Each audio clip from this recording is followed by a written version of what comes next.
Sapete, ci sono infiniti modi per approcciarsi ai Soulsborne della From Software.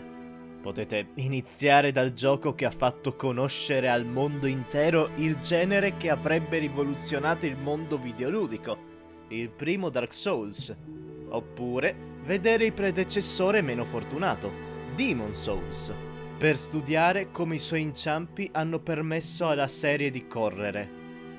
Potete affrontare Bloodborne usando solo pistole. Potete imparare dalla katana di Sekiro. Fare una speedrun di Elden Ring. Ma per me, una sola arma regna suprema. Perché vedete, chi ha bisogno di imparare i moveset dei boss? Chi ha bisogno di get good? Chi ha bisogno di impegnarsi a giocare quando una verità regna suprema? Chi ha bisogno di una strategia se posso usare la Zweihander?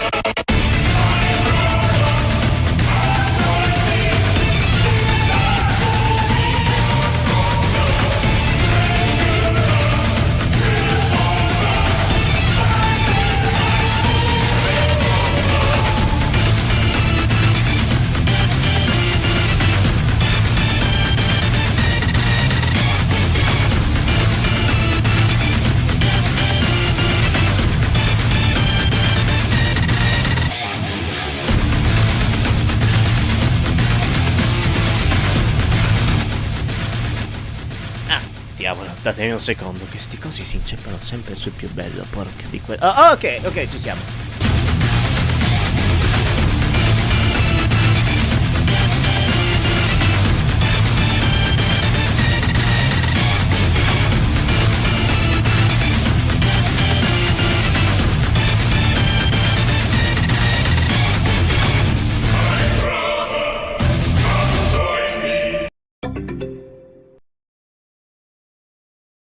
Salve a tutti, io sono Aurores Idio e come ho premesso ad inizio video, l'obiettivo di questa run è di battere il gioco utilizzando solamente la Zweihander, un'arma lenta, ma dal forte. Le regole di questa serie sono semplici. Devo tentare di fare meno boss possibili prima di ottenere la nostra beneamata. Fino a che non ottengo la Zweihander, ogni arma e forma di danno sono leciti. Posso utilizzare incantesimi di vario genere affinché non facciano danno diretto, quindi posso potenziare la Zweihander con arma magica, ridurre i danni da caduta con caduta lenta, ma non posso lanciare dardi incantati. Ogni dungeon e boss principale devono essere affrontati con la Zweihander, così come per i dungeon e boss opzionali che decido di fare. Permetto le evocazioni di NPC negli scontri. So che facilitano i boss di un bel po', ma alcuni di questi non sono un granché e anzi sono lunghi e tediosi. E l'evocazione serve solo a risparmiare tempo. E secondo, sentite, questo è l'unico gioco in cui posso evocare Solaire. Quindi me ne sciacquo i coglioni. Un'ultima cosa. Essendo il mio computer una patata andata male, ed essendo il port di Dark Souls per PC notoriamente incidentato e poco ottimale, il filmato che è stato ricavato è di conseguenza di scarsa qualità per vari problemi. Frequenza di fotogrammi insufficiente per giocare online. Stai per tornare a schermata e... Non volevo giocare online! Ma Discord sto cazzo! Chiedo scusa del disagio. Detto questo, possiamo iniziare la run. La classe che ho scelto io, e che consiglio a chi ha intenzione di usare la Zweihander il prima possibile, è quella del piromante, avendo le statistiche al primo livello tendenti fin da subito alle statistiche per usarla in modo da dover livellare un pochettino prima di poterla usare il prima possibile. E come dono iniziale è assolutamente necessaria la chiave universale, dato che con essa non solo abbiamo molta più libertà di movimento per le aree di inizio gioco, ma soprattutto abbiamo accesso a due strumenti fondamentali. Dopodiché possiamo affrontare i tutorial normalmente, dato che la Zweihander non si ottiene fino a che non iniziamo il gioco effettivo, e quindi il demone del rifugio è l'unico boss del gioco che non possiamo affrontare con la Zweihander, non senza maggiori glitch per saltarlo a pie pari almeno. È quando finiamo con il tutorial che la nostra run può iniziare davvero, dato che nel cimitero dietro l'area iniziale troviamo la nostra dorata, e adesso nulla ci può fermare. È quel che direi se la potessimo usare.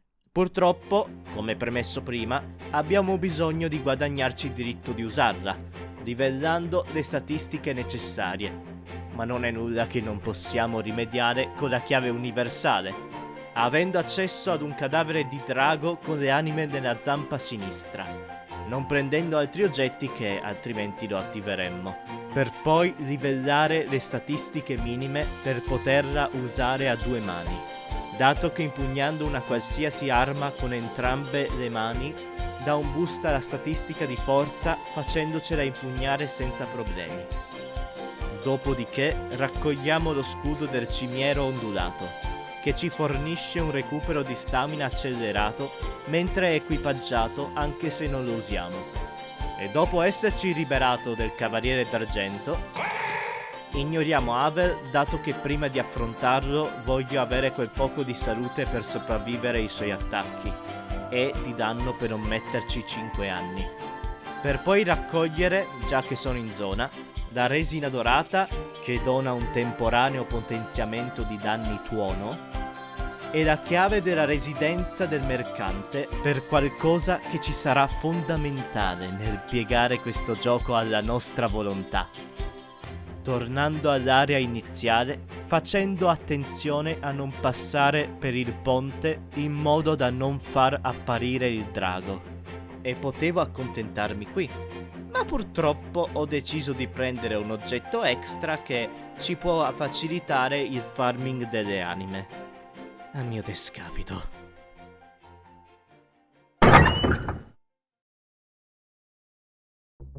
Decido di discendere per le catacombe, con un chiaro obiettivo in mente: l'anello del serpente d'argento, un oggetto che garantisce un aumento di anime raccolte dai nemici e boss del 20%, permettendoci di ridurre il tempo necessario per salire di livello o comprare potenziamenti e oggetti.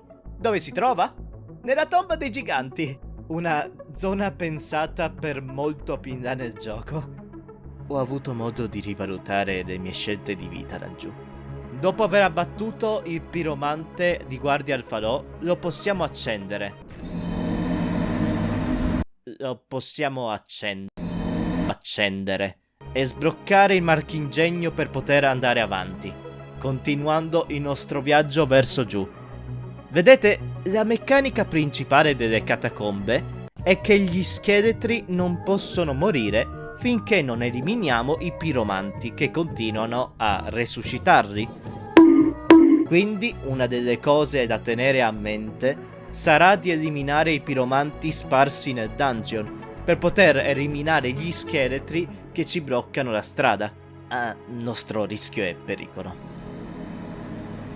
E dopo un paio di tentativi possiamo sbloccare il primo ponte per poter andare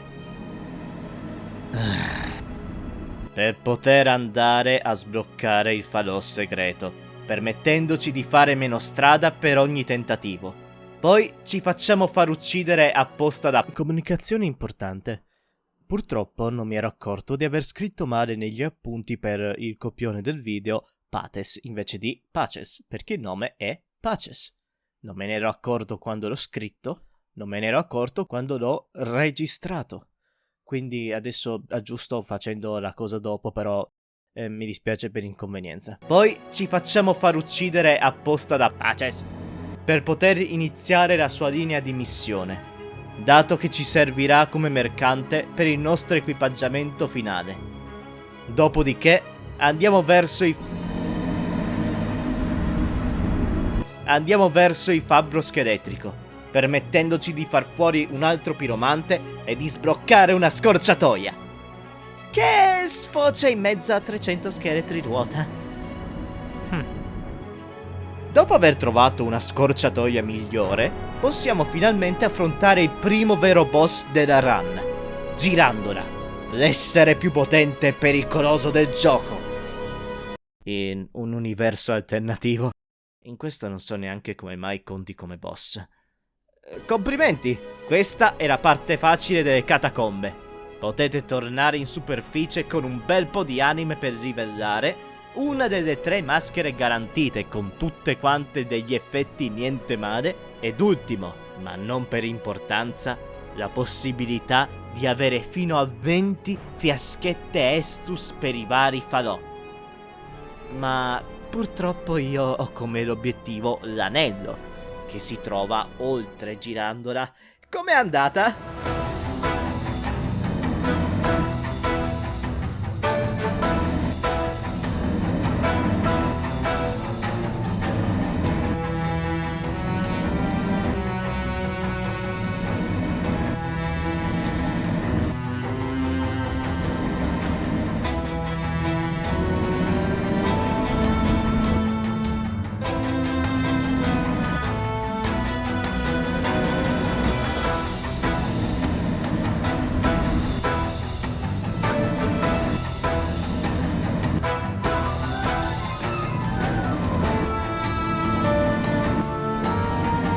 Ho incontrato masochisti che sognano di arrivare al mio livello. La strada che vi consiglio la potete vedere su schermo ora. Se proprio volete torturarvi come ho fatto io, mettetevi alarma nell'inventario che vi rallenta soltanto.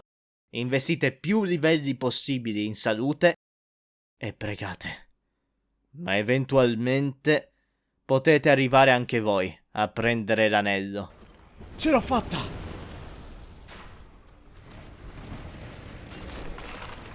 Ce l'ho fatta!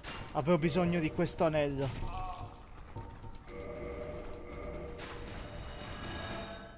Ce l'ho fatta! Ce l'ho fatta! Posso uscire da queste catacombe. D'ora in poi, per un bel po' della run, ho deciso di livellare principalmente stamina per aumentare la nostra stamina totale ed il peso trasportabile per equipaggiamenti migliori, salute per evitare di morire in un colpo solo e forza per il alternandomi a seconda delle esigenze, soprattutto dato che non avremo bisogno di altre statistiche fino alla parte finale della run. E dopo un altro paio di inciampi nel tentare di uscire dal dungeon, possiamo finalmente andarcene dalle catacombe.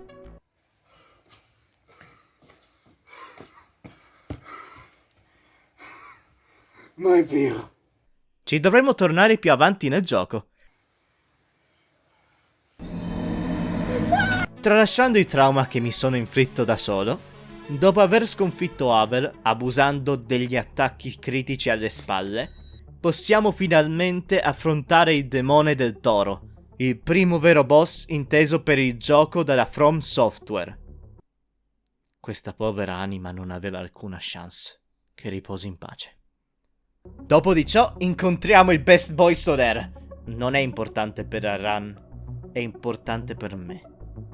E dato che non abbiamo attivato l'arrivo del drago prima, possiamo prenderci il falò della chiesa senza complicazioni.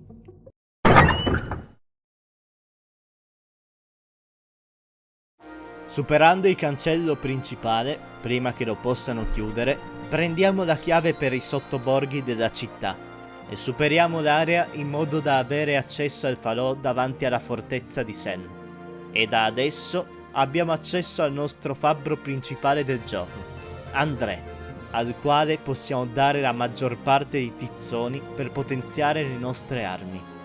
E di fatto, dopo aver farmato un paio di anime e vari tipi di muschio nel giardino lì vicino, possiamo acquistare le titanite necessarie per portare la nostra Zweihander a più 5, permettendoci di avere il massimo danno disponibile prima del prossimo tizzone. Già che siamo in zona, possiamo andare ad evocare la strega Beatrice per lo scontro contro il boss.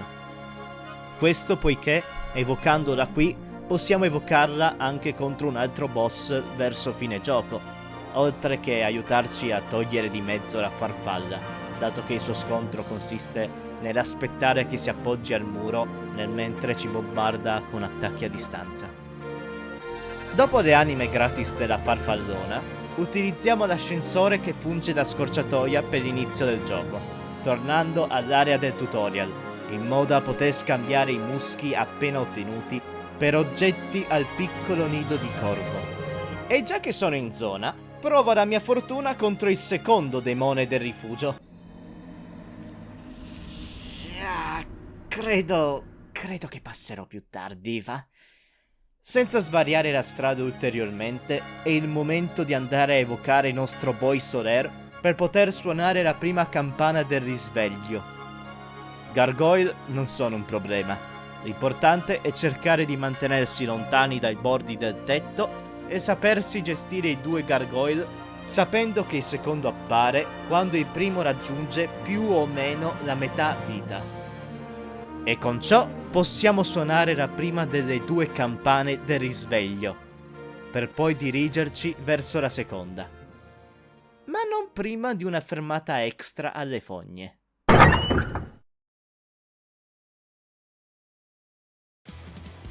Utilizzando la chiave oltre il cancello, possiamo iniziare a scendere giù per i sottoborghi della città, in modo da liberare uno stregone, che ci premia dando un bastone per incantesimi. Questo ci sarà fondamentale a breve. Nel frattempo, ignoriamo il boss per poter sbloccare la scorciatoia al primo falò, in modo da ignorare lo stregone che abbiamo appena liberato. Ma porca puttana, Aurores della stream. Vabbè, è il momento del demone capra. Questo boss è facile, ed è proprio per questo che l'hanno reso artificialmente difficile in uno spazio ristretto con due cani a tormentarvi. L'importante è liberarsi dei bastardi il prima possibile, in modo da massacrare il boss in pace. Almeno grazie alla capra possiamo finalmente accedere alle fogne, dove possiamo ottenere il tizzone grande, per poter potenziare ulteriormente la Zweihander fino ad un più 10. Inoltre, se non avete scelto la classe del piromante a inizio gioco, qui sotto c'è pure un maestro piromante che potete liberare per ottenere un guanto. Ma in ogni caso, poco più avanti abbiamo accesso al falò, grazie alla chiave universale, senza dover prima trovare altre chiavi in giro. A questo punto io sono tornato da André, per poter consegnare il tizzone al che possiamo evolvere a Zweihander o potenziandola normalmente o rendendola grezza. Sinceramente sconsiglio di renderla grezza, dato che toglie all'arma la possibilità di ottenere un potenziamento alle statistiche. E sebbene offra un ottimo potenziamento di danno base, quel potenziamento è limitato a se stesso, mentre con il potenziamento a più 6 si mantiene la possibilità di crescere il danno con la forza, con la statistica che aumenta sempre di più durante la partita. Possiamo tornare alle fogne e vicino a dove abbiamo ottenuto il tizzone grande possiamo accedere ad un'area con un ratto gigante, il quale possiamo abbattere in un colpo solo in picchiata. E dopo essere sceso giù per lo scivolo possiamo andare... Oh! Ciao Kirk! Addio Kirk! Possiamo andare a sbloccare la scorciatoia per andare dritti al boss dal falò. E a proposito del boss, è il momento di andare a sfamare il drago famerico con un sandwich di Ok, potevo fare meno il gradasso e uccidere lo stregone che lo potenzia, ma vabbè. Dopo un paio di tentativi lo finalmente abbattiamo e possiamo andare avanti. Ora, potrei andare giù per il cancello che ho appena sbloccato per arrivare nella città infame. Oppure posso ritornare al primo falò del gioco per scendere lì tramite Petit Rondo. Prima di andare, però, finalmente mi ricordo dello stregone e compro da lui arma magica, un incantesimo che permette di rivestire l'arma di un buff che infligge danni da magia in più, aumentando ancora di più il nostro danno base. Sceso giù per la palude, possiamo occuparci di Mildred e sbloccare fin da subito il falò, dal quale, dopo una breve passeggiata nello schifo, possiamo arrivare a Quelaag.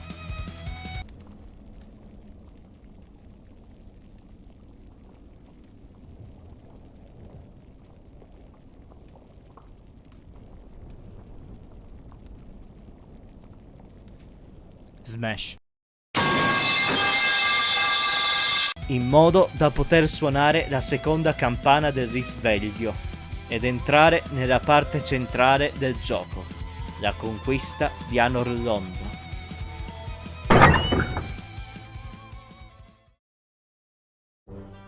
Prima di avanzare per la capitale abbiamo bisogno di un paio di preparativi. Innanzitutto, poco più avanti Quelaag abbiamo un muro invisibile che ci dà accesso al patto del caos per più tardi. Dopodiché, poco più avanti, abbiamo le rovine del demone, un'area che affronteremo più avanti nel gioco, ma che per il momento non ci serve attraversarla, dato che siamo qui per il boss scarica infinita. O perlomeno, siamo qui per derubare il cadavere della sua sorella davanti ai suoi occhi, per poi correre all'uscita e farlo incastrare per poterlo finire facile facile, ottenendo tante anime gratis. Non contento, sono andato a ottenere la piromanzia più utile del gioco, fuoco interiore. La tua salute brucia poco a poco, ma ricevi un potenziamento al tuo attacco incredibile. E se lo si combina con l'anello dell'occhio rosso che si aziona quando il giocatore ha poca salute, i tuoi potenziamenti si sommano, scatenando una tempesta di schiaffi. Per chi sa giocare, purtroppo il mio approccio tende a sbattersene di schivare gli attacchi, quindi alla fine non mi è servito fuoco interiore. Ma ehi, se voi siete bravi a giocare e lo potete sfruttare, è tutto vostro. Usciti dalla città infame, possiamo raccogliere il set della defunta guardiana del fuoco, per poi utilizzare l'ascensore e fermarci al falò di André, potenziando la Zweihander a più 8 prima di accedere alla fortezza di Sen. La fortezza è nota per essere strapiena di trappole, ma non è nulla che un po' di pazienza non possa risolvere. No! Purtroppo io non ne ho. Comunque, prima di andare avanti, abbiamo un serpente appisolato al muro e possiamo o usare una palla gigante per sfondarlo o uno degli attacchi del serpente, in modo da poter andare a liberare lo stregone Logan per dopo, oltre che ottenere anime gratis. A proposito di palle giganti, grazie ad esse possiamo ottenere l'anello del serpente d'oro, un oggetto fondamentale per farmare altri oggetti, dato che aumenta la possibilità che i nemici li lascino quando vengono uccisi.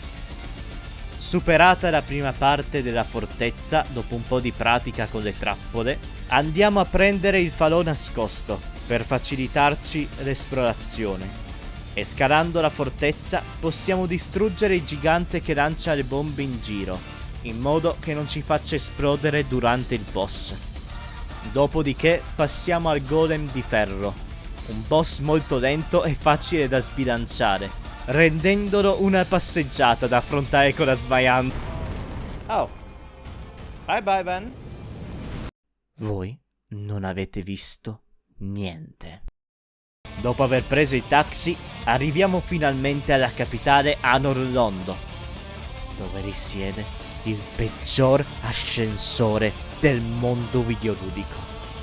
Vi giuro, l'odio che questa piattaforma mi procura è una sensazione di ira e odio puro, e non vedo l'ora di non doverlo prendere mai più. Ma ascensori di merda a parte, abbiamo la visita da parte di una vecchia conoscenza. Ciao Gargoyle! Addio Gargoyle! E dopo aver scalato il balcone e aver abbattuto il lampadario, sblocchiamo l'ascensore per il falò nascosto, per poi andare ad affrontare la pioggia di ombrelloni. dopo la quale abbiamo il falò del castello con il nostro boy Solaire. E dopo aver sbloccato la scorciatoia, mi interstardisco contro un demone della titanite, abbattendolo dopo 11 tentativi. Ma almeno possiamo utilizzare le nostre anime dal nostro nuovo amicone, il fabbro gigante, dove non solo possiamo potenziare la nostra Zweihander a più 10, ma soprattutto possiamo comprare il set armatura del gigante. Ora al nostro equipaggiamento manca un ultimo pezzo, anche se dovremo pazientare un po' per prenderlo. Dopo aver sbloccato il portone per la scorciatoia al primo falò di Anorlondo, e dopo aver evocato il nostro boy, possiamo andare contro i boss, Smog e Ornstein. Finalmente, degli avversari degni. La nostra battaglia sarà leggendaria. Scusate un secondo. Ok, fatto. La nostra battaglia. La mia strategia riguarda lasciare Ornstein con Solaire. Così noi possiamo occuparci di Smog, dato che lo possiamo fare cedere con la nostra arma pesante, per poi affrontare Ornstein potenziato per la seconda fase, abusando delle colonne nell'arena per bloccare i suoi scatti e poco a poco abbatterlo, dandoci accesso a Guinevere e di conseguenza al ricettacolo. Ora possiamo teletrasportarci in giro per i falò. Abbiamo ufficialmente sbloccato la seconda metà del gioco.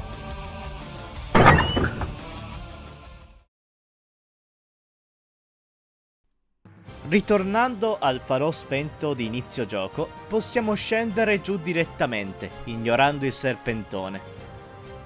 Nessun motivo, mi sta solo antipatico. Per posizionare il ricettacolo e ottenere l'accesso ai 4 boss finali. Nito, la culla del caos, i 4 re e Sith. Ma non prima di tornare nel tutorial e fare un po' di pratica con il demone vagante, dato che il nostro primo obiettivo sarà la culla del caos, il più semplice dei 4. E prima di potervi accedere, dobbiamo affrontare almeno il demone del fuoco. Sì, hanno messo 3 volte lo stesso boss nel gioco, non chiedetemi perché. Ma non prima di andare a farmare come se non ci fosse un domani, dato che per sbloccare la scorciatoia di Aezarit dopo il demone del fuoco serve dare 30 anime, una alla volta, mettendoci un totale di 5 minuti e 5 secondi. Almeno quella parte tediosa ci permette di andare spediti alla culla del caos senza doverci mettere 5 anni a tentativo. Ma adesso finalmente possiamo andare ad affrontare... Oh, hey Kirk! Ciao Kirk! Possiamo andare ad affrontare e sconfiggere il demone del fuoco, sbloccando l'ascensore scorciatoia al falò del patto.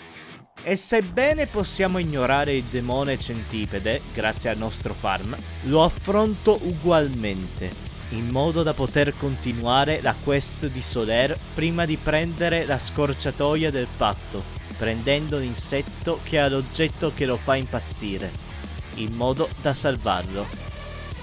Giunti alla culla, lo scontro consiste nel prima distruggere le 2 barriere ai lati. Il mio consiglio è di partire con quello di destra, uscire dal gioco e rientrare nell'arena del boss dell'altro e rifare esci e rientri per poter giungere contro la culla del caos direttamente e distruggerla, ottenendo la prima anima di Lord. Dopodiché partiamo per il prossimo obiettivo, Sith, il senza scaglie, in una battaglia che non possiamo vincere. Dopo essere gettati nella prigione, le guardie danno via alle feste con musica da disco. Nulla che non si possa risolvere con un bel...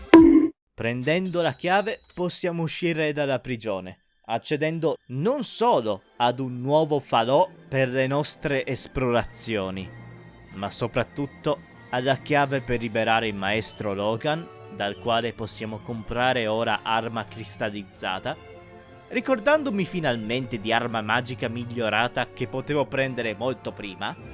Ricordate il candelabro di Anorlondo? Questo segna il momento nel quale ho iniziato a livellare l'intelligenza per usare i nostri nuovi potenziamenti, abbandonando arma magica. E non solo! Scuro malamente e il gimmick di quella stanza mi dà la sua testa. Un elmo che aumenta il drop degli oggetti oltre che le anime ottenute allo stesso tempo.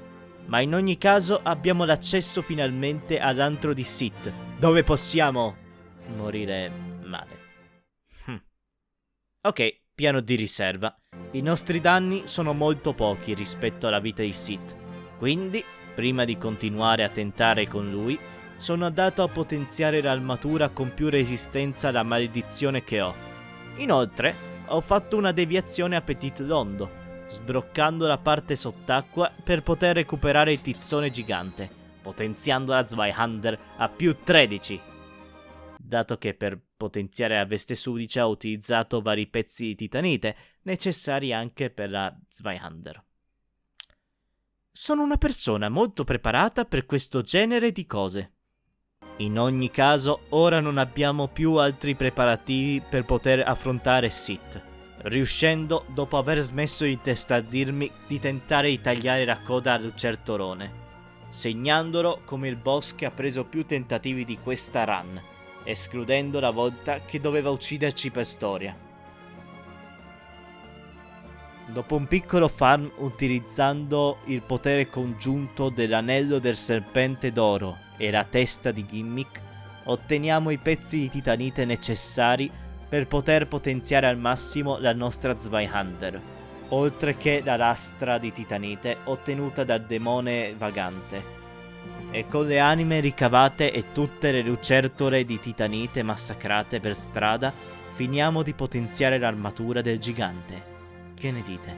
Andiamo a prenderci l'ultimo pezzo che ci manca? Andiamo a prendercelo? No! Oh, ok.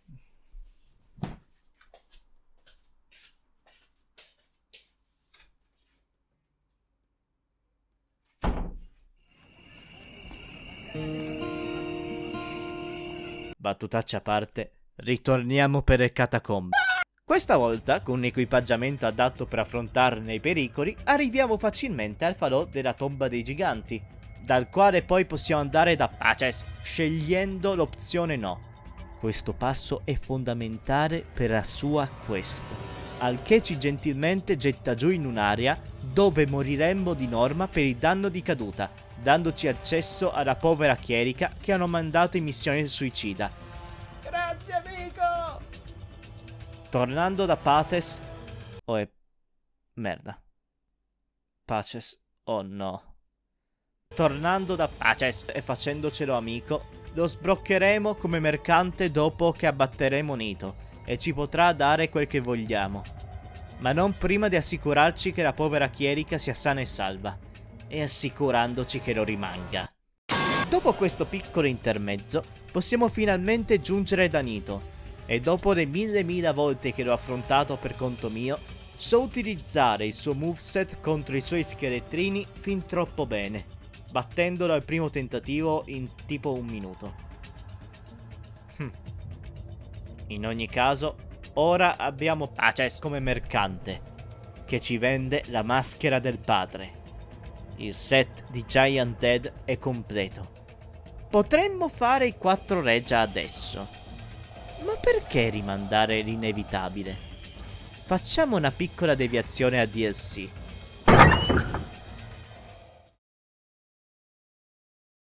C'è una cosa che non ero mai riuscito a fare nelle mie partite per conto mio.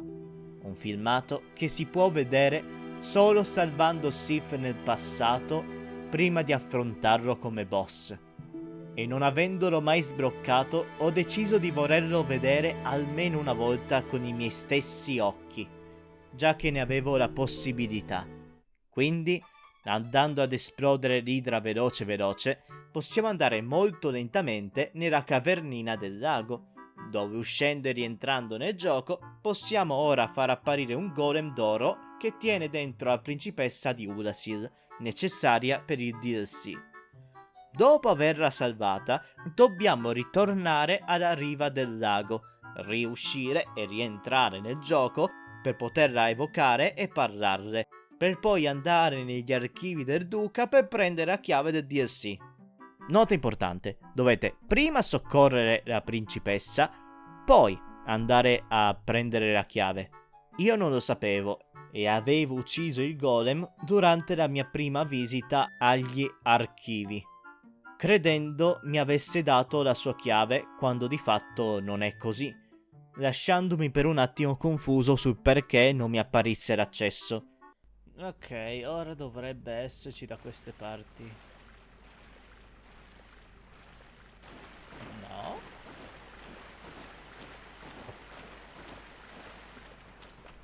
Non dovrei aver preso per oggetto. Che sta succedendo? Per poi tornare al lago dove era il golem d'oro e finalmente possiamo accedere al DLC. Benvenuti! Il guardiano del santuario non è troppo difficile. Abusate delle mosse che lo rendono vulnerabile e fate attenzione al resto del moveset e lo potete distruggere senza problemi. La vera sfida viene nell'arena, dove ci appare Artorias, il camminatore dell'abisso, uno dei boss più difficili del gioco, se utilizzate una qualsiasi arma che non sia la Zweihander. Ciao. Ho scoperto che gli potete bloccare il potenziamento con l'attacco in corsa, richiedendomi 2 tentativi. La prima volta che l'ho fatto non lo sapevo e quindi ci ho messo tipo una decina. Andiamo avanti, va? Scendendo per Urasil, prendiamo l'amuleto che può essere usato per parare gli attacchi oscuri del boss Manus, che a me non serve, ma nel caso serva a voi la potete trovare qui. Basta che utilizziate un oggetto che produce luce, tipo l'elmo che abbiamo preso prima. Inoltre, abbattendo un altro gimmick, questo ci dà la chiave per il gigante arciere, e dopo aver sbloccato l'ultimo ascensore che ci fa da scorciatoia, andiamo finalmente da Manus. E questo boss è il più difficile del gioco. Non smette mai di attaccare. Devi imparare il suo moveset per poterlo sfruttare contro di lui. Quindi, se volete fare la sua battaglia, dovete impararla. Se siete bravi a giocare, ma chi possiede la Zweihander trascende il bisogno di imparare il moveset, trascende l'imparare a giocare e trascende il detto più noto del franchise. Chi ha bisogno di una strategia se posso usare la Zweihander?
A questo punto non ci resta che finire l'avventura. Soccorrendo Sif nel DLC, sblocchiamo il suo filmato.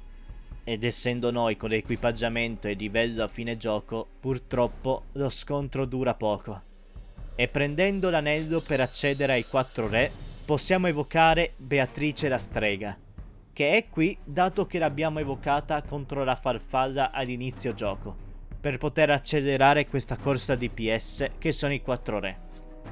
Sentite, questo boss fa schifo, ok? L'ho già affrontato da solo, non ho bisogno di affrontarlo altre volte da solo, me ne sbatto i coglioni.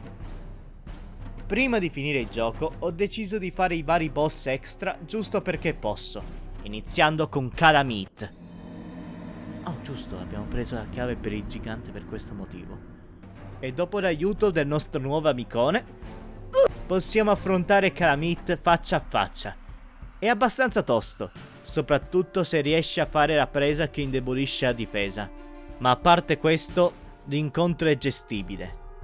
Inoltre, dopo aver per sbaglio commesso un omicidio di primo grado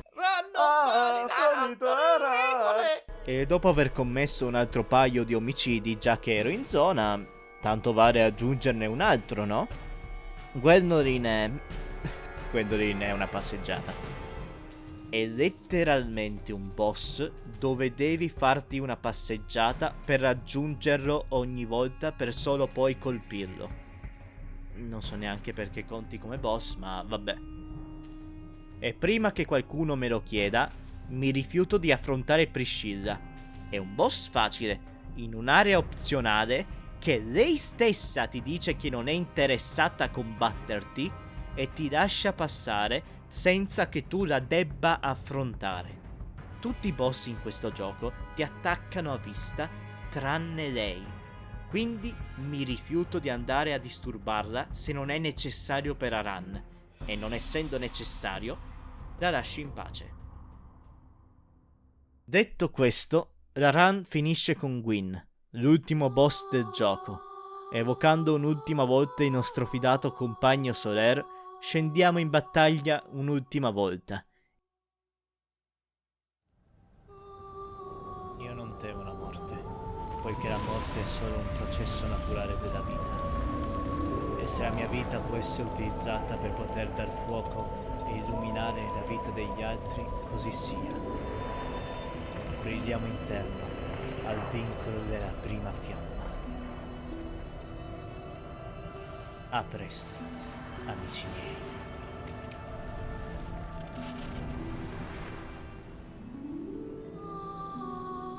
Vi ringrazio per aver visto il video, spero che vi sia piaciuto. Se volete recuperarvi la live dove è avvenuta Run, la potete trovare nel canale di archiviazione delle live, link nella descrizione. E per il resto ci vedremo alla prossima.